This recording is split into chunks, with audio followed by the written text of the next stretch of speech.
Hey guys, welcome to Prime Talk, my reaction video to Arsenal 1, Chelsea nil. Uh, sad, disheartening loss. There's nothing more embarrassing than being beaten 1-0 because the game is right there, but the opposition weren't at their best. Um, but still managed to somehow get past us. And unfortunately, we didn't offer much, especially in attack. Defensively was good. It was a very good defensive performance from the defenders, the midfielders. Sadly let down, of course, by the goalkeeper, whatnot. And you know, we tried a few things, didn't work, and a few uh, negatives here and there. But beyond that, spirited performance. At least we didn't lose heavily. Uh, the saddening thing was that it was just the game was right there. We didn't take it by the scruff of the neck, if I may borrow the phrase. But at least we offered something. We made it more difficult for our opponents uh, to get, you know, to hammer us, or for lack of a better word. So it was a comsy comsa performance. Those performances that are annoying, but you understand. Yeah, so I'm very glad I'm doing the review today because had I done it yesterday, it would have been a bit of an angry reaction, which generally would not have been what I wanted to represent. So yeah, for today, I want to just clarify a few things, a few mistakes that I really hope that Enzo Maresca is going to work upon them because I trust him as a manager. I gave him my full trust in game week. I think was it game week 4, 5, and I said he's gonna be my ride or die. Whatever he does, I'm gonna be with him, and it's gonna be a really tough period as we close the season because we have a few tough games coming up, and we have the target of making top four, which we must end up achieving at the end of it. So, uh, Chelsea, at the moment, we are still fourth. Granted, Newcastle do have a game in hand, and it's what's it is what's really worrying me the most because having to rely on others to not drop out of top four is not ideal. It's not really ideal. So back to Chelsea, the game, a few great performances. I was impressed by, of course, Enzo Caicedo, standout man of the match, by Marco Correa, always turning up. And, it would be great if more players had that more fight, added more character, and brought more character into their game as Marco Correa because he was everywhere. He was always defending on the left because let's face it, the player who will come on to discuss forward didn't really help him at all. And you could see him again up forward. In fact, he had only attempt on target, I believe, or it should have been only shot, if not the only shot on target. So definitely a big plus for Marco Correa, and if anything else, he is the one who's really actually shown a lot. Another good performance from Moises Caicedo. No need actually to be saying this because he turns up always in every game, no matter big, no matter how small. He's always there, offering us defensive stability, offering us, ball circulation from the back, and yeah. So that's it. Moises Caicedo really don't have much to say about him because he he does his talking on the pitch. And who else? Who else? Yes, we.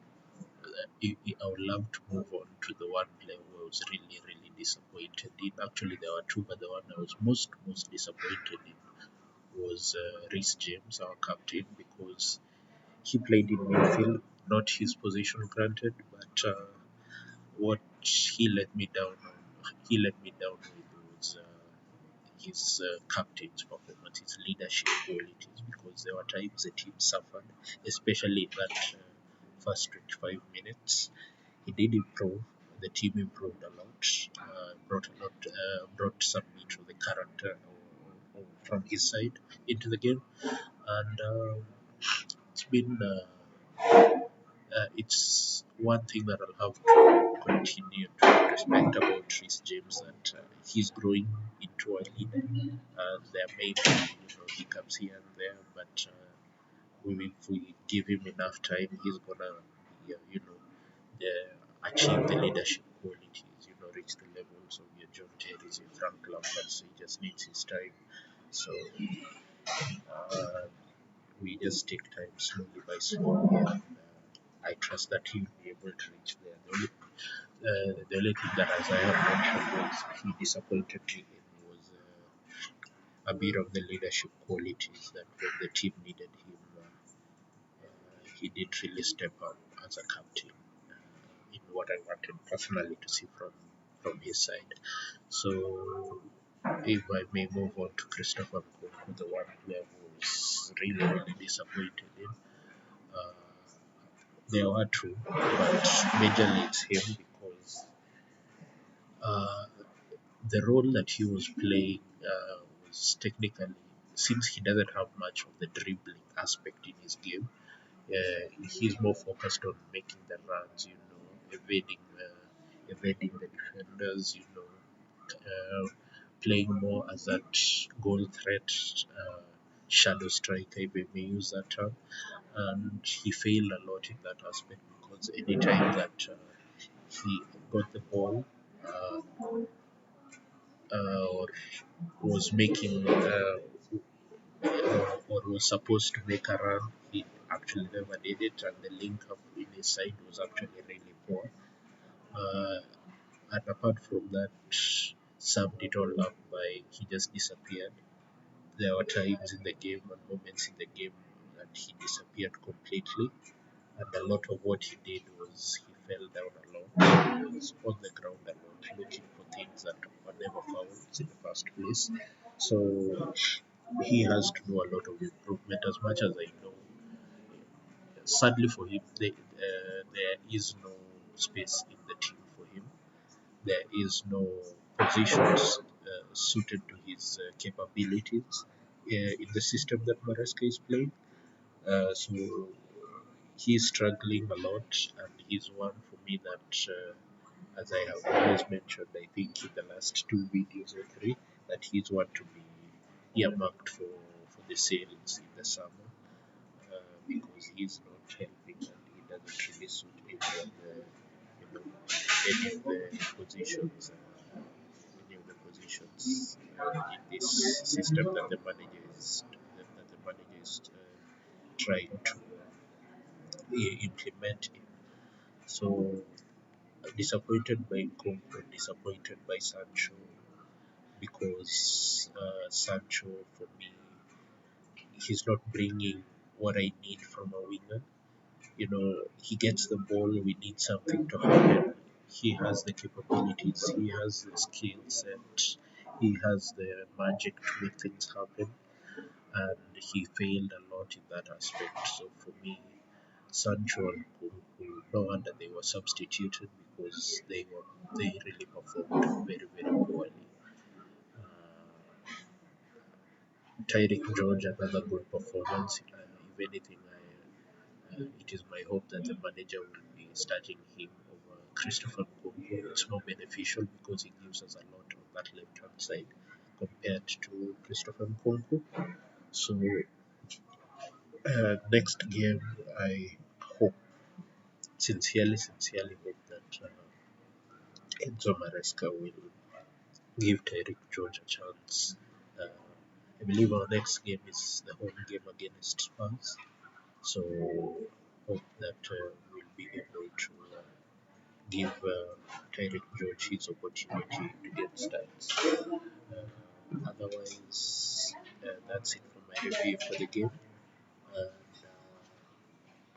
And we are continuing to grow, guys. We are continuing to grow slowly by slowly, and we are into the international break. And as I promised, we'll be making more content in regards to Kenyan football or international football, focusing on the new Harambee Stars coach Benny McCarthy, is discussing opportunities that he can have with his team and with his young Kenyan team and the tactics and things that I expect from him because our football in the country has really suffered a lot, and therefore it is my hope that you know Benny McCarthy will be able to help us. So let's look out for let's keep an eye out for that. That will be in the next video. The next 2 weeks there will be much more content coming out in regards to Harambee Stars and whatnot. So thank you for watching the video, and I will see you guys uh, Wednesday. Yeah, let's put that on Wednesday. Otherwise, have a lovely day. Bye.